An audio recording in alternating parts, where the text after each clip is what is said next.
bring you back into the country, and a 32-year-old man is nursing serious injuries after he was allegedly roughed up and beaten senseless by police officers on night patrol in Eldama ravine town on Friday. Stanley Cheruiyot, a boda operator, is asking for justice following the assault that has left him with aching limbs. As Elfas Lagat now reports, the area police chief says investigations have begun on the alleged assaults. Stanley Cheruiyot, 32 years of age, can hardly walk thanks to alleged police brutality that has left him with dislocated and swollen joints on his knees. The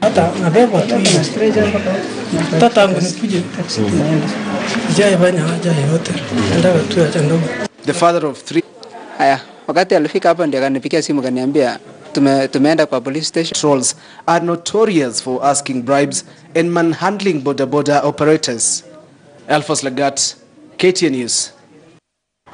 Let's go back to one of our top stories. I did mention that starting midnight tonight, you will pay about 113 shillings for a litre of super petrol. And we're trying to get answers for you. And that's where we're bringing in Paul Wafula. He's a senior business reporter with the Standard newspaper. Paul, good evening. Good to see you.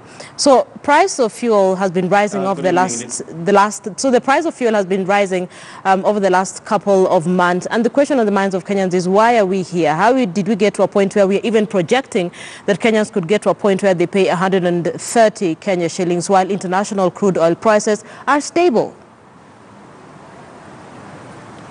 Linda, three things have happened in the last 30 days that have been very, very critical in terms of determining what is going to happen going forward in the fuel pricing at the pump.